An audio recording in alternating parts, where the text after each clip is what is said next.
Fala galera, tudo bem? Pessoal, a gente vai continuar aqui nossa revisão para a OAB, em que na aula passada a gente falou sobre a estrutura jurídica do imposto, né? E a gente falou sobre uma característica muito importante dos impostos, que é quando a gente fala do princípio da não vinculação ou princípio da não afetação tributária. Beleza? Só, pessoal, que o que eu quero que você entenda é que os impostos eles terão caráter o quê? Não vinculado.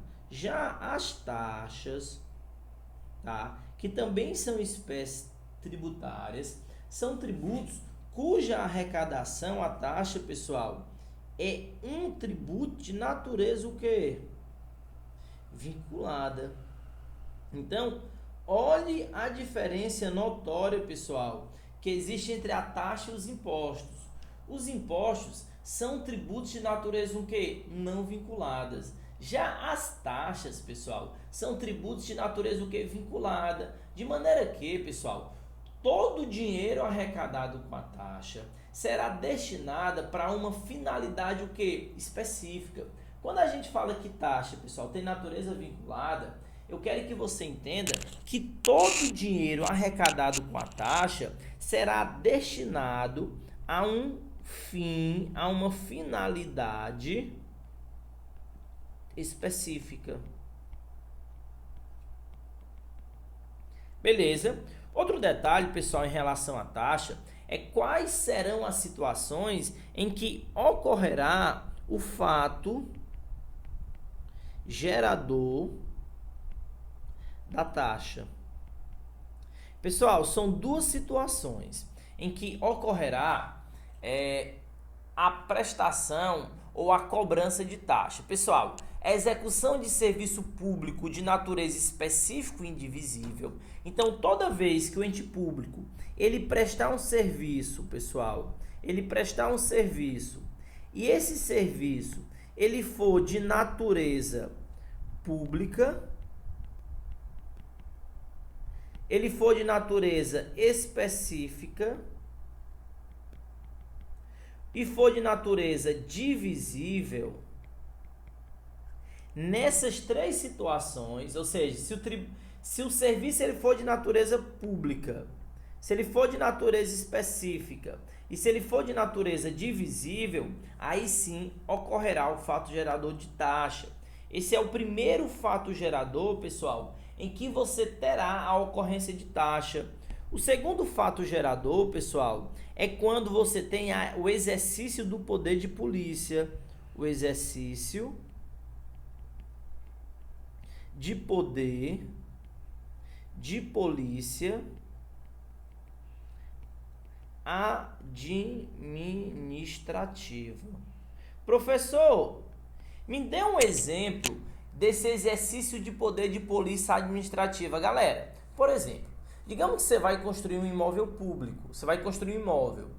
E esse imóvel, para você construir, você vai ter que ir na prefeitura solicitar um alvará de construção. Esse alvará de construção é um ato fiscalizatório que decorre do poder de polícia. E para a emissão desse alvará, é te cobrado uma taxa. Essa taxa, pessoal, ela é decorrente do quê? Do poder de polícia. Então guarde isso na sua prova, pessoal, que são as duas situações em que haverá, tá, o fato gerador de taxa. Que situações? Prestação de serviço público de natureza específica e indivisível e o exercício de poder de polícia administrativa. Beleza? Galera, continuando aqui nossa aulinha, a gente vai falar agora sobre o princípio da capacidade contributiva. Caio, o que é que significa esse princípio da capacidade contributiva? Galera, é bem simples. Ele significa que quem tem mais paga mais tributo e quem tem menos paga menos tributo. Me dá um exemplo, Caio. Galera, contribuição social para o INSS. Quem ganha, por exemplo, até um salário mínimo, né, ganha R$1.000, vai recolher 8%. Já o cara que ganha, por exemplo, R$4.000, ele vai recolher uma taxa, né, uma contribuição social de 11%. Ou seja, quem ganha mais paga mais, quem ganha menos paga menos. Isso é o princípio da capacidade contributiva e é um princípio que está previsto lá na nossa Constituição Federal. Observe em tela, pessoal, o que é que o artigo 145 fala para a gente. Ó. Sempre que possível, os impostos terão caráter pessoal e serão graduados segundo a capacidade econômica do contribuinte, facultado à administração tributária, especialmente para conferir efetividade a esses objetivos, identificar, respeitando os direitos individuais e nos termos da lei, o patrimônio, os rendimentos e as atividades econômicas do contribuinte. Pessoal, esse princípio ele é um princípio de natureza constitucional em que ele revela que o pagamento de imposto vai ser proporcional à capacidade econômica do contribuinte. Ó, o brocado, quem tem mais paga mais, quem tem menos paga menos. É isso que diz o princípio da capacidade contributiva. Beleza? E esse princípio eu quero que você guarde ele para a sua provinha. Tranquilo? Galera, a gente vai continuar agora falando sobre algumas espécies tributárias em que a gente vai falar agora sobre a contribuição de melhoria. Primeira coisa que eu quero que você entenda é que essa contribuição de melhoria, pessoal, é um tributo de competência o quê? Comum.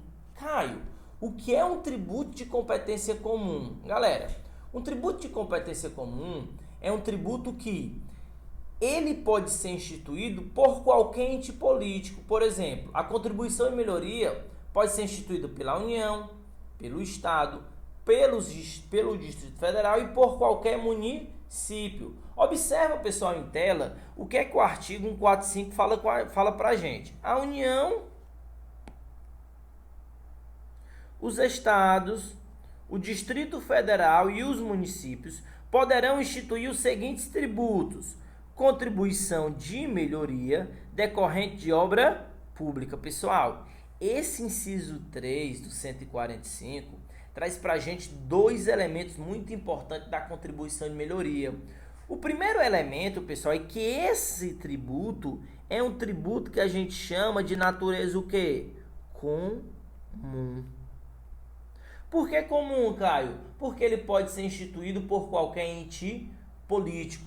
Sempre que na sua prova, pessoal, a gente falar de tributo de competência comum, eu quero que você diga que esse tributo de competência comum, ele pode ser instituído por qualquer ente político, União, Estado, Distrito Federal e municípios. Beleza? E o segundo elemento, pessoal, desse inciso 3 do artigo 145, que eu quero que você guarde, é que o fato gerador desse tributo sempre vai estar relacionado a uma construção ou uma obra pública. Por quê, pessoal? Galera, o fato gerador da contribuição de melhoria, eu vou anotar aqui embaixo para ti, ó. O fato gerador da contribuição de melhoria, pessoal, o fato gerador vai ser a valorização imobiliária. E essa valorização imobiliária, pessoal, ela não surge do nada. Essa valorização imobiliária, pessoal, ela surge da construção ou da elaboração de obra pública. Por isso que a gente fala, pessoal, que a obra pública está ligado diretamente ao fato gerador da contribuição de melhoria. Lembre-se que a contribuição de melhoria é um tributo que dentro lá do direito civil, pessoal, você já estudou direito civil e você vê que lá tem um princípio do enriquecimento sem causa. Olha o que foi que o legislador pensou, o constituinte originário pensou, quando ele criou a contribuição de melhoria. Ele pensou assim, olha, será justo o município fazer uma obra pública, essa obra pública valorizar a tua propriedade e você não pagar nada por isso? Foi isso que o constituinte originário pensou. E ele pensou isso baseando lá no princípio do direito civil, que é o princípio do enriquecimento o quê? Sem causa. Beleza? Então não esqueça, a contribuição de melhoria, pessoal, é um tributo de competência comum e o seu fato gerador, pessoal, que é a valorização imobiliária, o fato gerador que é a valorização imobiliária, pessoal, vai estar sempre relacionado a uma determinada obra pública. É isso que fala pra gente, pessoal, o artigo 81 do CTN. Ele fala assim, ó: a contribuição de melhoria cobrada pela União, pelos estados, pelo Distrito Federal e pelos municípios, no âmbito da sua respectiva contribuição, é instituída para fazer face ao custo de obra pública que decorra de quê? De valorização que? Imobiliária, pessoal. É a valorização imobiliária que vai ser o fato gerador da contribuição de melhoria, tendo como limite total a despesa realizada e o limite individual o acréscimo de valor que a obra resultar para cada imóvel. Pessoal, anota isso. A contribuição de melhoria, eu vou anotar aqui, pessoal, ela tem um limite, né? Ela tem um limite, vou anotar aqui, ela tem um limite individual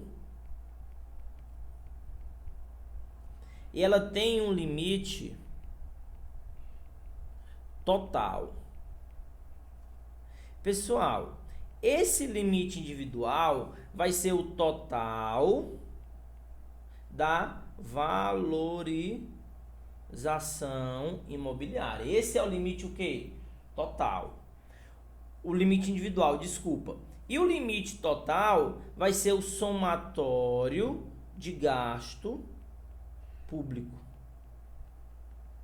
Então, guarde para sua prova, pessoal, que o artigo 81 fala assim, ó: há um limite total, que é a despesa realizada, o total do gasto público, e há um limite individual, que é o acréscimo de valor, ou seja, que é a valorização imobiliária que o contribuinte está sujeito. Então, galera, vamos resumir aqui, para a gente finalizar esse vídeo, vamos resumir um pouco da contribuição de melhoria. Primeiro, contribuição de melhoria é um tributo de competência comum, certo? Que pode ser instituído através de qualquer forma legislativa, qualquer forma legal. E essa contribuição de melhoria, ela tem como fato gerador, e anota isso, ela tem como fato gerador a valorização que? Imobiliária, certo? E outro detalhe, ela tem um limite total e um limite o que? Individual. O limite total, pessoal, é o somatório do gasto com a obra pública.